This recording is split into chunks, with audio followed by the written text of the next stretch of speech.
Hello everyone, welcome to HVS studies. तो दोस्तों, आज की इस वीडियो में हम most repeated most expected questions की बात करेंगे आपके जो ग्रुप डी के एग्जाम चल रहे हैं उनके लिए। और जो इस वीडियो का मेन फोकस रहेगा, जो आपकी 13 सितंबर को आपकी शिफ्ट होने वाली है, तीनों शिफ्ट, उन पे मेन फोकस रहेगा आज इस वीडियो का।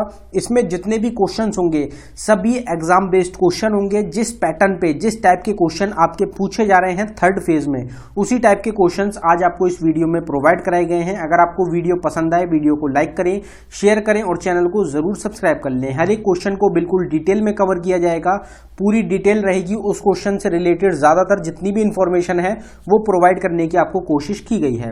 अगर आपको वीडियो पसंद आए तो आपको वीडियो जरूर लाइक करनी है और वीडियो को स्टार्टिंग से एंड तक देखें। तो चलिए वीडियो स्टार्ट करते हैं, देखते हैं पहला क्वेश्चन क्या है।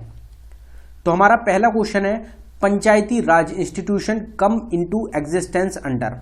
अब आप सबको पता ही होगा, अगर आप एनालिसिस देख रहे होंगे, कि अभी तक जितनी भी ज्यादातर शिफ्ट हुई हैं उसमें पंचायती राज से रिलेटेड क्वेश्चन हर शिफ्ट में आपका देखने को मिल रहा है ज्यादातर।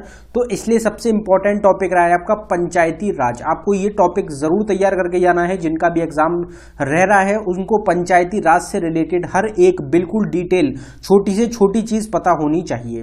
पंचायती राज इंस्टीट्यूशन जो है ये अस्तित्व में कब आया था, कौन से अमेंडमेंट के थ्रू आया था। तो इनसे रिलेटेड, पंचायती राज से रिलेटेड दो अमेंडमेंट रहते हैं आपके। एक रहेगा 73rd अमेंडमेंट एक्ट और एक है 74th अमेंडमेंट एक्ट। 1992 के अमेंडमेंट एक्ट रहेंगे। दोनों ही आपको इंपॉर्टेंट हैं, दोनों ही पंचायती राज से रिलेटेड हैं। तो इसमें आपका आंसर हो जाएगा 73rd and 74th amendment act.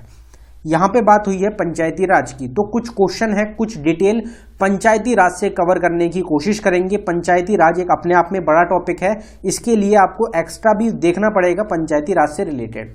आपकी कल की ही शिफ्ट में पूछा गया था कि पंचायती राज सिस्टम जो है ये कितने टायर सिस्टम है। तो इसमें आपका करेक्ट आंसर था 3 टायर सिस्टम। 3 आपका इस क्वेश्चन का करेक्ट आंसर था। कल की शिफ्ट में ही पूछा गया है, हो सकता है आगे की शिफ्ट में पूछ लिया जाए कि 3 टायर सिस्टम में कौन कौन से आते हैं। तो 3 टायर जो सिस्टम है पंचायती राज का वो कौन कौन से हैं। तो पहला आता है ग्राम पंचायत, जो कि विलेज लेवल पे होता है। दूसरा है आपका पंचायती समिति, जो कि ब्लॉक लेवल पे होता है। और फिर तीसरा आता है आपका जिला परिषद, जो कि डिस्ट्रिक्ट लेवल पे होता है। तो 3 टायर सिस्टम जो है पंचायती राज का वो है ग्राम पंचायत, पंचायती समिति और जिला परिषद। आपसे एग्जाम में ये भी क्वेश्चन पूछा जाता है, गिवन ऑप्शंस में से कौन सा सिस्टम है जो कि 3 टायर सिस्टम में नहीं आता पंचायती राज के। तो इन तीनों ऑप्शंस के अलावा जो आपका आंसर होगा वो आपका आंसर हो जाएगा। इस तरीके से आपको याद रखना है। फिर कमिटी जो रिलेटेड है आपकी पंचायती राज इंस्टीट्यूशन से, उनकी हम बात करेंगे। स्टार्टिंग से एंड तक जो कमिटीज हैं उनको कवर करेंगे।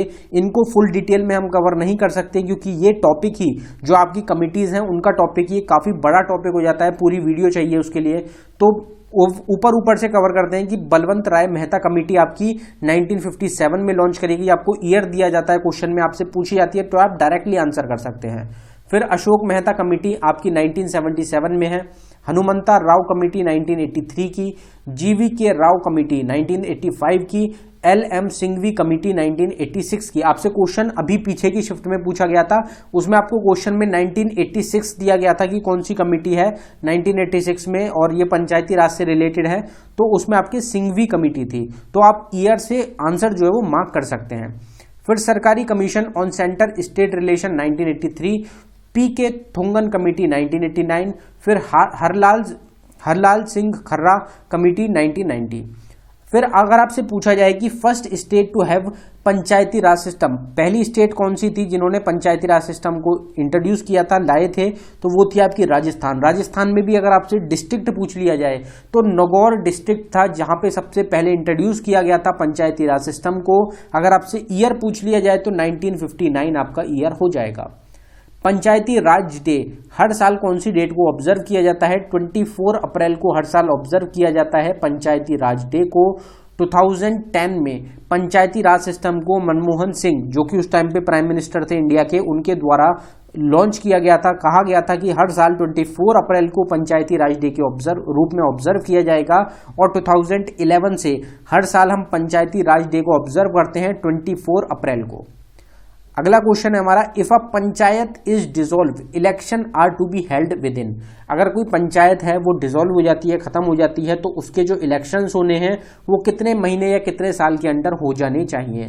तो 6 महीने के अंदर अंदर, जब पंचायत डिसॉल्व हुई है उसके बाद 6 महीने के अंदर अंदर जो पंचायत के इलेक्शंस हैं वो दोबारा हो जाने चाहिए। कमिटी रिकमेंडेड 3 टायर पंचायती राज सिस्टम। कौन सी कमिटी थी जिनके द्वारा रिकमेंड किया गया था कि 3 टायर पंचायती राज सिस्टम होना चाहिए? तो वो थी बलवंत राय कमेटी, जो कि हमने ऊपर ही कवर करा, बलवंत राय मेहता कमेटी 1957। अगला क्वेश्चन देखते हैं अब हमारा, who was the first Indian to won the Nobel prize. Nobel पुरस्कार जीतने वाले पहले भारतीय कौन थे? नोबेल प्राइजेस के ऊपर भी आपके पीछे क्वेश्चंस देखने को मिले हैं, ज्यादातर शिफ्ट में नहीं मिले हैं लेकिन क्वेश्चंस बने हैं, किसी किसी शिफ्ट में आपके देखने को मिले हैं, इसलिए इस टॉपिक को हमने लिया है। तो रविंद्रनाथ टैगोर, आप सबको पता ही है, रविंद्रनाथ टैगोर, गीतांजलि जो इनकी नोबेल थी, उनके लिए सबसे पहले नोबेल प्राइज मिला था भारतीय रविंद्रनाथ टैगोर को।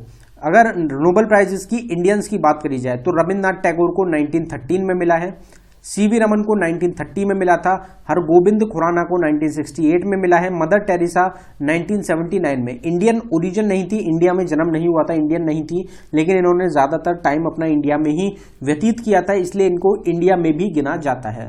सुब्रमण्यम चंद्रशेखरन, इनको 1983 में मिला था, अमर्त्य सेन को 1998 में, वेंकट रामकृष्णन को 2009 में, कैलाश सत्यार्थी को 2014 में और अभिजीत बैनर्जी को 2019 में। तो ये टोटल इंडियन लोग हैं जिनको कि नोबेल प्राइज मिला है, और इनके ईयर भी आपको प्रोवाइड कराए गए हैं क्योंकि ईयर्स भी आपसे एग्जाम में पूछ लिए जाते हैं। अगला क्वेश्चन देखते हैं। अगले क्वेश्चन पे बढ़ने से पहले हम आपको बताना चाहते हैं कि रेलवे ग्रुप डी का जो आपका एग्जाम चल रहा है 2022 का, उसके लिए एक सेपरेट ई बुक को हमारी टीम के द्वारा लॉन्च किया गया है, जो कि सिर्फ आपको 99 रुपीज में प्रोवाइड कराई जा रही है। इसमें 1000 तो साइंस के क्वेश्चन हैं, जिस तरीके के क्वेश्चन आपके साइंस में बन रहे हैं वो क्वेश्चन है 1000 स्टैटिक जीके के क्वेश्चंस हैं और 1000 करंट अफेयर के क्वेश्चंस हैं। ये जो 1000 करंट अफेयर के क्वेश्चंस हैं, इसमें आपको जनवरी से लेके जुलाई 2022 के करंट अफेयर मिलेंगे, और जनवरी से जुलाई के बीच में ही आपके 5 से 6 क्वेश्चन हर शिफ्ट में करंट अफेयर के बन रहे हैं। तो इन 1000 क्वेश्चंस में से ही आपको 5 से 6, 4 या 5 या 6 क्वेश्चन आपको मिलेंगे इन 1000 क्वेश्चंस में से ही। तो आप 1000 में से 4-5 क्वेश्चन तो आपको मिल जाएंगे। ये ई बुक जो है ये अवेलेबल है बाइलिंगुअल लैंग्वेज में, हिंदी और इंग्लिश दोनों में आपको क्वेश्चंस प्रोवाइड कराए गए हैं। अगर आप इंटरेस्टेड हो तो लिंक आपको डिस्क्रिप्शन में मिल जाएगा, आप डिस्क्रिप्शन में जाके इसको बाय कर सकते हैं। पेमेंट करने के बाद अगर आपको फाइल डाउनलोड करने में कुछ इशू आता है तो नीचे हमारी जीमेल आईडी है, आप इस पे डायरेक्टली मेल कर सकते हैं। Hirakud dam is on the banks of which of the river. तो ये भी आपका कल की शिफ्ट का ही क्वेश्चन है, कल की शिफ्ट में ही पूछा गया था कि हीराकुड डैम जो है ये कौन सी नदी है जिसके अराउंड ये सिचुएटेड है। तो आपका आंसर है इस क्वेश्चन का महानदी। महानदी जो रिवर है उसके अराउंड सिचुएटेड है आपका हीराकुड डैम। यहां पे हम डैम्स की जरूर बात करेंगे क्योंकि डैम से आपसे रिवर पूछी जा रही है, डैम्स की आपसे स्टेट नहीं पूछी जा रही, आपकी डैम से रिलेटेड आपकी रिवर पूछी जा रही है। ज्यादातर पीछे काफी सारी शिफ्ट्स हैं जिनमें आपकी रिवर की जिनमें आपकी डैम की जो रिवर्स हैं वो पूछी गई हैं। तो हम स्टेट और रिवर दोनों की बात करेंगे। तो उकई डैम आपका गुजरात में लोकेटेड है, ताप्ती रिवर के अराउंड ये सिचुएटेड रहेगा। भाखरा नागल डैम है हिमाचल प्रदेश स्टेट में, सतलुज रिवर के अराउंड ये सिचुएटेड है। बगलीहर डैम है जम्मू कश्मीर में, चिनाब रिवर के अराउंड सिचुएटेड है। तिस्ता रिवर, आपको तिस्ता रिवर जरूर ध्यान रखनी है, काफी ज्यादा चर्चा चल रही है। इंडिया और बांग्लादेश के बीच में विवाद है तिस्ता रिवर को लेके, जो सिक्किम है वहां से निकलती है, वेस्ट बंगाल में फ्लो करती है, फिर ये बांग्लादेश में जाके फ्लो करती है। तो तिस्ता रिवर जो है वो एक विवाद का मुद्दा चल रहा है इंडिया और बांग्लादेश के बीच में काफी लंबे टाइम से, और चाइना भी इसमें इन्वॉल्व हुआ था, इसलिए एग्जाम में ये क्वेश्चन आपका बन सकता है। फिर आपका हरंगी डैम है कर्नाटका में, हरंगी रिवर के अराउंड सिचुएटेड है। श्रीसेलम डैम है आपका तेलंगाना और आंध्र प्रदेश के बॉर्डर पे, कृष्णा रिवर के अराउंड सिचुएटेड है। उरी डैम है जम्मू कश्मीर में, झेलम रिवर के अराउंड सिचुएटेड है। मैथुन डैम झारखंड में है, मैथुन रिवर के अराउंड सिचुएटेड है। इदुकी डैम केरला स्टेट में है, पेरियर रिवर के अराउंड सिचुएटेड है। अलमती डैम है कर्नाटका में, कृष्णा रिवर के अराउंड सिचुएटेड है। राजगढ़ डैम है मध्य प्रदेश में, बेटवा रिवर के अराउंड सिचुएटेड है। कोयना डैम आपका महाराष्ट्र में कोयना रिवर पे ही है। फिर आपका जयकवती डैम है, ये भी महाराष्ट्र में है, ये है आपका गोदावरी रिवर के अराउंड सिचुएटेड। अब आपको यहाँ पे एक ये चीज जरूर ध्यान रखनी है कि जितने भी टॉपिक्स हैं, जैसे ये डैम्स का टॉपिक हो गया, पंचायती राज एक अलग टॉपिक हो गया, सेंसस टॉपिक हो गया, करंट अफेयर के अलग टॉपिक्स हो गए, तो जो टॉपिक्स की अगर आपको सेपरेट वीडियो चाहिए तो हमारा चैनल है HVS स्टडीज 2.0, उसका लिंक आपको डिस्क्रिप्शन में मिल जाएगा। उस चैनल पे आपको सिर्फ टॉपिक रिलेटेड वीडियोस ही प्रोवाइड कराई जाती हैं, जिनसे आपके एग्जाम में आने वाले काफी सारे एग्जाम्स हैं। आपके लाइन से ग्रुप डी का एग्जाम चल ही रहा है, तो आप उसको जरूर फॉलो कर लें, आपके आने वाले एग्जाम्स के लिए काफी ज्यादा हेल्पफुल हो रहेगा। अगला क्वेश्चन देखते हैं, which of the following article of the constitution of India provides for the creation of a GST council. तो GST काउंसिल जो आपका प्रोवाइड किया गया है, कौन सा क्रिएट करने के लिए कौन सा आर्टिकल है इंडियन कॉन्स्टिट्यूशन का जो उससे रिलेटेड रहता है, तो हमारा आंसर हो जाएगा आर्टिकल 279A। आर्टिकल 279A जो है आपका इंडियन कॉन्स्टिट्यूशन का हमारे, वो GST काउंसिल क्रिएशन से रिलेटेड आपका हो जाएगा। GST से रिलेटेड बात करेंगे, GST की फुल फॉर्म क्या होती है, तो goods and service tax GST की फुल फॉर्म होती है, जो आप सबको पता ही होगी, बेसिक क्वेश्चन है। टैक्स स्लैब कितना रहता है, तो 5 टैक्स स्लैब रहते हैं, 0%, 5%, 12%, 18% और 28%। तो 0 तो रहता ही नहीं है कुछ, तो 4 स्लैब ये आपके हो जाएंगे, 5, 12, 18 और 28। इंट्रोड्यूस कब किया गया था, कब पावर में आया था, तो 1 जुलाई 2017 में GST को इम्प्लीमेंट कर दिया गया था हिंदुस्तान में, इंडिया के अंदर। अमेंडमेंट एक्ट जिसके थ्रू GST को लाया गया, तो 101 अमेंडमेंट एक्ट के थ्रू GST को ऐड किया गया था। पहली कंट्री कौन सी है जिन्होंने GST को लागू किया था, तो वो है फ्रांस, और पहली स्टेट है इंडिया की आसाम। GST काउंसिल में कितने मेंबर्स होते हैं, तो 33 मेंबर्स होते हैं GST काउंसिल में। GST काउंसिल का चेयरमैन कौन होता है, तो फाइनेंस मिनिस्टर चेयरमैन होती हैं। अभी करंट टाइम में निर्मला सीतारमन है, तो वो चेयरमैन है GST काउंसिल की। When is National Girl Child Day observed annually in India? तो हर साल नेशनल गर्ल चाइल्ड डे को कौन से दिन ऑब्जर्व किया जाता है, तो हमारा आंसर है 24 जनवरी। हर साल 24 जनवरी को हम ऑब्जर्व करते हैं नेशनल गर्ल चाइल्ड डे को।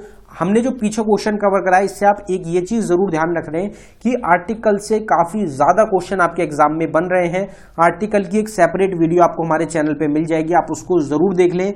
आर्टिकल भी एक ऐसा टॉपिक है जो कि आपको जरूर तैयार करना है फुल डिटेल में, कोई भी आर्टिकल मिस नहीं होना चाहिए, सारे ही आर्टिकल्स को आप तैयार कर लें, क्योंकि एग्जाम में कोई भी आपसे आर्टिकल पूछ लिया जा रहा है, तो आप आर्टिकल्स को जरूर तैयार करके रखें।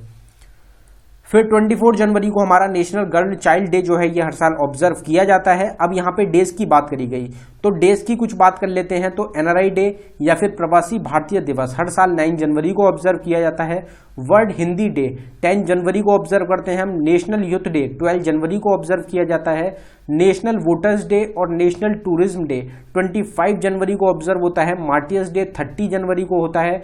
नेशनल वुमेन्स डे 13 फेब को होता है। नेशनल साइंस डे 28 फरवरी को ऑब्जर्व करते हैं हम।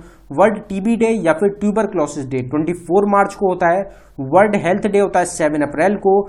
वर्ल्ड होम्योपैथी डे होता है 10 अप्रैल को। सिविल सर्विसेज डे हमारा 21 अप्रैल को होता है। वर्ल्ड मलेरिया डे 25 अप्रैल को। वर्कर्स डे या फिर इंटरनेशनल लेबर डे हर साल 1 मई को ऑब्जर्व किया जाता है। अब जो केमिकल रिएक्शंस होती हैं उनसे रिलेटेड क्वेश्चन भी आपके काफी ज्यादा पूछे जा रहे हैं ग्रुप डी के एग्जाम में। तो जो केमिकल रिएक्शंस हो गई, केमिकल फॉर्मूला, केमिकल नेम, ये सब जो क्वेश्चंस हैं आप इनको भी अच्छी तरीके से तैयार कर लें। कुछ ऐसे टॉपिक्स हैं जिनसे रिलेटेड क्वेश्चंस बन रहे हैं, जैसे मिरर हो गया, कॉनकेव मिरर, कॉन्वेक्स मिरर, हर शिफ्ट में आपका मिरर से रिलेटेड क्वेश्चन पूछा जा रहा है, तो आप इस टॉपिक को भी तैयार जरूर कर लें। कुछ टॉपिक्स ऐसे हैं जिनसे हर शिफ्ट में क्वेश्चन बन रहा है, तो कुछ टॉपिक्स को भी अगर आप तैयार करेंगे, अगर आप 7-8 टॉपिक्स को भी तैयार करते हैं तो आपको इजीली, आप 8 से 10 मार्क्स जो है वो आप इजीली अपने स्कोर कर पाएंगे, जो टॉपिक्स अगर आपको तैयार नहीं है। अगले क्वेश्चन की बात करते हैं हमारे, in which year Mendeleev discovered the periodic table. तो डिस्कवरी और इन्वेंशन से भी आपके क्वेश्चन बन रहे हैं। ये क्वेश्चन भी आपका कल की शिफ्ट में पूछा गया था कि मेंडलीव के द्वारा पीरियोडिक टेबल को कौन से साल में डिस्कवर किया गया था। तो आपका आंसर था इस क्वेश्चन का 1869 में खोज करी गई, डिस्कवरी करी गई मेंडलीव के द्वारा पीरियोडिक टेबल की। जो हमने कल इन्वेंशन कवर करी, आज फिर आपको बताते हैं कि एटॉमिक बॉम्ब को रॉबर्ट ओपेनमन के द्वारा 1945 में डिस्कवर किया गया था। बाइफोकल लेंस को बेंजामिन फ्रैंकलिन ने 1779 में किया था। ब्लड ग्रुप को कार्ल लैंडस्टेनर ने 90s में किया था। सर्कुलेशन ऑफ ब्लड को विलियम हार्वे ने 1628 में डिस्कवर किया था। डायनामाइट को एल्फ्रेड नोबल ने 1867 में डिस्कवर किया। हाइड्रोजन को हेनरी कैवेंडिश ने 1766 में डिस्कवर किया। इंसुलिन को फ्रेडरिक बेंटिक ने 1921 में किया। लाइट बल्ब को थॉमस एडिसन ने 1854 में किया। ऑक्सीजन को जोसेफ प्रेस्ले ने 1774 में किया था। पोलियो वैक्सीन को जोनस साल्क ने किया था। पेनिसिलिन को अलेक्जेंडर फ्लेमिंग ने 1928 में किया। थर्मोमीटर को गैलीलियो ने 1593 में डिस्कवर किया था। तो ये कुछ इन्वेंशन डिस्कवरीज हैं। आप इसकी सेपरेट वीडियो भी देख सकते हैं, topic related videos HVS studies 2.0 पे, लिंक डिस्क्रिप्शन में है, जिसमें 50 से ज्यादा क्वेश्चन इन्वेंशन और डिस्कवरीज को हमने कवर किया है, जिससे कि आपको एग्जाम में जो क्वेश्चन मिले वो आपको हमारी वीडियो में जरूर मिल जाए। अगला क्वेश्चन देखते हैं। Who among the following was the first Indian to unfurl the tricolor on foreign land? तो पहले भारतीय निम्नलिखित में से कौन विदेशी भूमि पर तिरंगा फहराने वाले पहले भारतीय थे? तो इसमें आपका आंसर है क्वेश्चन का मैडम बिकाजी कामा। मैडम बिकाजी कामा पहले इंडियन है जिनके द्वारा भारत का जो ट्राई कलर फ्लैग है, नेशनल फ्लैग है, उसको किसी विदेशी भूमि फॉरेन लैंड पे फहराया गया था। तो ये क्वेश्चन है। तो ये था हमारी वीडियो का आखिरी क्वेश्चन। अगर आपको वीडियो पसंद आई हो, वीडियो को लाइक करें। अगर आपने अभी तक चैनल को सब्सक्राइब नहीं किया है तो आप चैनल को जरूर सब्सक्राइब कर लें। इसी तरीके की एक्सपेक्टेड क्वेश्चंस की वीडियोस अगर आपको चाहिए तो आप कमेंट बॉक्स में जरूर टाइप करें। हम आपको डेली 2 से 3 वीडियोस एक्सपेक्टेड क्वेश्चंस की प्रोवाइड कराएंगे। अगर आपने ई बुक्स को बाय नहीं किया है तो हमारी ई बुक्स है, उनका लिंक आपको डिस्क्रिप्शन में मिल जाएगा। आप डिस्क्रिप्शन में जाके हमारी ई बुक्स को बाय कर सकते हैं। डायरेक्ट आपको एग्जाम्स में क्वेश्चन देखने को मिलेंगे। धन्यवाद।